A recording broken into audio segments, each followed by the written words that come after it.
Hello dear viewers, welcome to our English news edition. For more details, here are the major stories.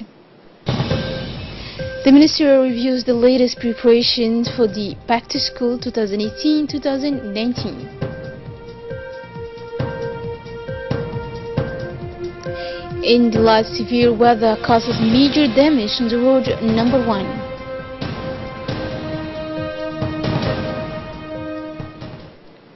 After the inspectors, it is the turn of the heads of institutions to take into account their specific missions prepared this year by the Ministry of Education. The Ministry of Education and Vocational Training, Mr. Mustafa Mohammed Mahmoud, has in fact reunited yesterday morning the directors of the schools. Their mission this year concerning the transformation of the school system commits the work expected of each head of the establishment during the new year and must serve as a basic document for the development of the annual work plan. Among the priority points contained in this scoping document are the strengthening of the role of the head of the institution, considers as the first educational advisor of his institution, a results-based reduction of accounts in the school empowerment, the development of the institution's projects, effective accounting of digital in education. Finally, the Ministry will continue next Sunday to meet with the heads of middle and high schools. The Foreign Minister, Mr. Mohammed Ali Yusuf, is on a working visit to Japan at the head of the strong Djiboutian delegation, including the President of the Ports and Free Zone Authorities, Mr. Abubakar Omar Hadi. During his stay, the Minister and his delegation met with the several high-ranking Japanese officials, namely Japan's Minister of Foreign Affairs, the Minister of Defense, and met with the Governor of the Japan Bank for International Cooperation, Kokusei. The bank, which is a Japanese public financial institution and export credit agency, has become the international wing of the Japan Finance Corporation. It is 100% owned by the Japanese government, and the main objective of the institution is to promote economic cooperation between Japan and the overseas countries by providing resources for foreign investment and encouraging international trade. It plays a major role in promoting Japanese exports and imports, and in the country's activities abroad. The presence of the bank is seen in both developed and developing countries, and it strives to contribute to the stability of the international financial order in the promotion of sustainable development. And now let's back to the national news. The city of Djibouti is seriously protected against the dangers of the floods of the Wadi since the construction of the barrier on the bed of this Wadi. Indeed, as soon as heavy rains fell on the surrounding regions, the Wadi of Umbuli turned into a river of mud and water in fury, causing very important damage, especially in the quarters of Umbuli and the rest of the city. These images belong to the past, since the construction in 2007 of a protection barrier by the direction of major works at the Ministry of the Agriculture and reinforced upstream with the Wadi Dam, currently under construction, which has the function not only of reservoir of water but also of power reducer of the Wadi of Umbuli.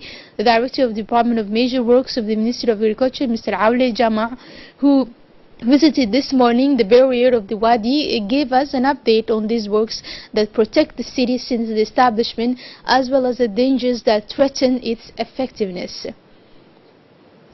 And as well, in this regard, on the evening of August 29 to 30, heavy rains have hit the entire country. These heavy rains in the surrounding regions, whose Wadi, including the Umbuli Wadi, transformed later in a few minutes into a river in fury, carrying everything on its way. In addition, the ramp to the railway remains a permanent danger. More with Mohammed Aden. Midnight, when we observe a rise in the waters of the Umbuli, the pressures of the water become stronger. Our team is struggling to film this evening, but the waves are dangerous, pushed back by the deck. The water of the Wadi make their way to the surrounded area, where there are garages and isolated dwellings.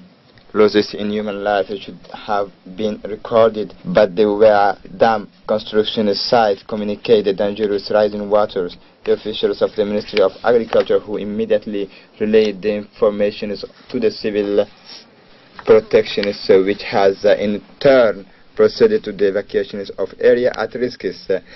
Indeed, in a very short period of time, tower was submerged cars in garage and houses in the field. The President of the Republic has ordered the commissioning of this area after the disasters of 1994, which had caused many casualties, and ordered the construction of a dam protecting the city. The other great danger is the traffic on the Dorale ramp, where, especially at night, motorists are surprised by the furious Wadi, and remains the causes of many accidents resulting in losses of life. The cause is the automatic warning system based on the levels of water that is no longer functional, a deficiency that has been noted. In following these bad weathers, and National Road 1 was seriously damaged at the PK51, where the bridge recently renovated was washed away by rainwater in Wadi. Thus, the connection between Djibouti and the northern regions of the country is temporarily interrupted until repair. The water is spared in no nearby facilities. In fact, the ADR checkpoint was completely torn down, and local traders saw their material goods washed away by rainwater to the village of Ba'a. A little further in Omar Jaga, the waves of the Wadi damaged and overturned 4 heavy trucks of the Ethiopian transports. The damage of this bad weather was also important at the dam of Wa'a, which is under construction.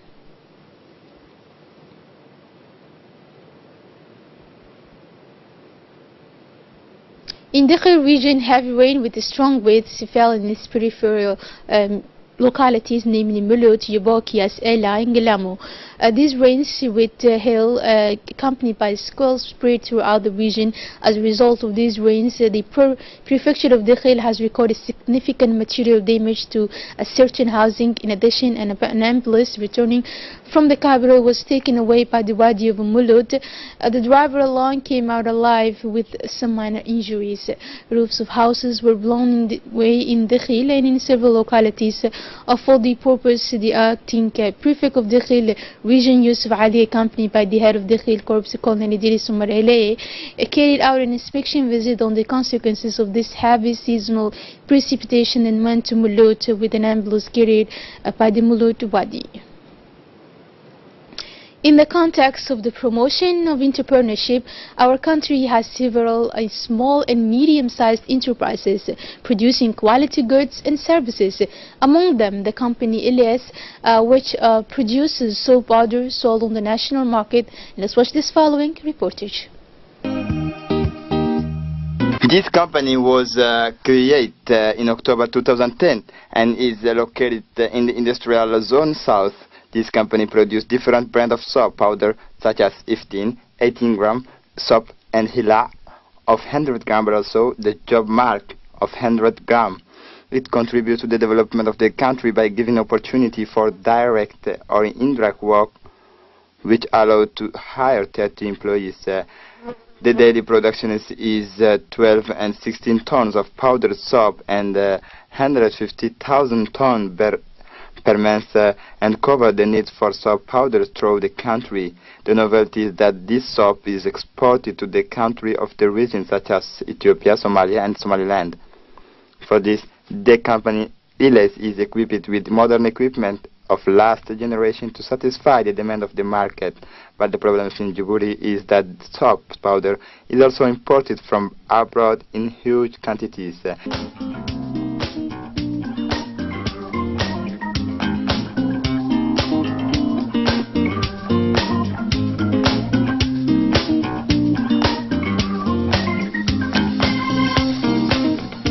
To learn more, our reporting team went to the DZ, the institute in charge of the statistics, to know the amount of soap powdered from outside.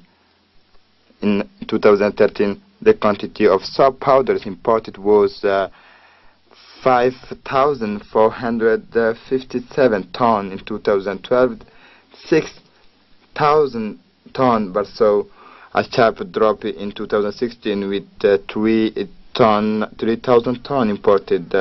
Our team also visited wholesalers and retailers regarding the sale of powder soap made in Djibouti. The Djiboutian traders we meet explained that the Djiboutian consumer prefer to use the soap in powder produced locally. Finally, you should know that the soap made in Djibouti is in terms of quality identical in all respect to import product. It's time to think and consume Djibouti.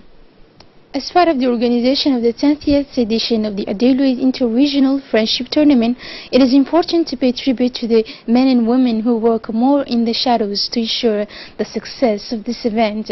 With each edition, it is traditional for the NGO IVA to invite, in principle, the community of the village to get involved in the organization of this sports and cultural event.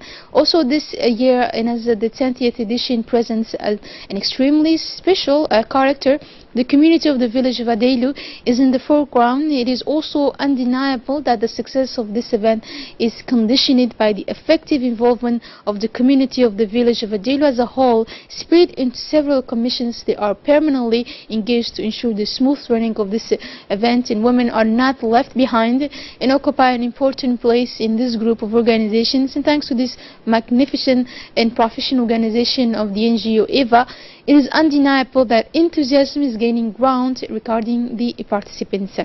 And always in the framework of organizing the 10th edition of the Inter-Regional Friendship Tournament of Adeilu, yesterday the stadium of Adeilu sheltered the final half, which opposed 4 different teams, in particular Tijora, Tikhil, Ali Sabih and Adeilu, of which Tijora and Ali Sabih were finally qualified in the final of this national sports event. Arrived yesterday in the morning, welcomed by the head of the village of Adeilu and officials of the NGO EVA. The minister delegate in charge of this integration, Mr. Aramis Hamadou, is also Minister of the region, has honored by his presence this important step of the competition. This morning also a series of finals for the disciplines such as the ball and handball section took place at the sports ground of Adeilu. Inaugurated by the head of state, the minister in charge of this integration, Mr. Aramis, was present alongside the leaders and executives of the sports department and those of the NGO EVA. And now moving on to the internationals.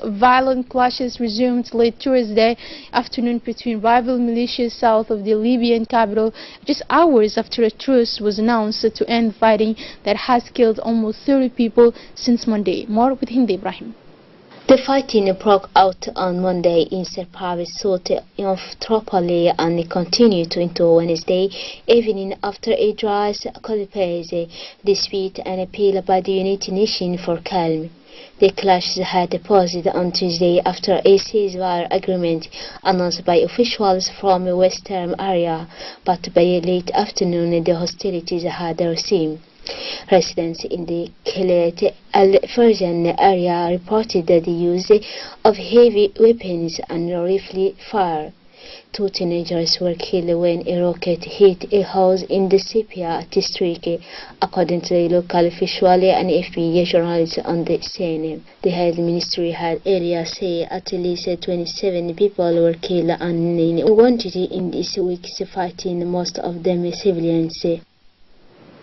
And in Greece, rescue teams are shifting through the rubble in Athens after Tuesday's earthquake that claimed at least 30 lives and left nearly 100 missing. Residents are joining in the efforts to find any survivors in Greece, contributing garden tools and hammers to the work of the cranes, which are moving large chunks of damaged concrete. The quake, measuring 5.9 on the Richter scale, lasted only 10 seconds, but was the worst to hit the Greek ancient city in nearly a century. And that's all for this news. Thank you for joining us on RTD and have a good night.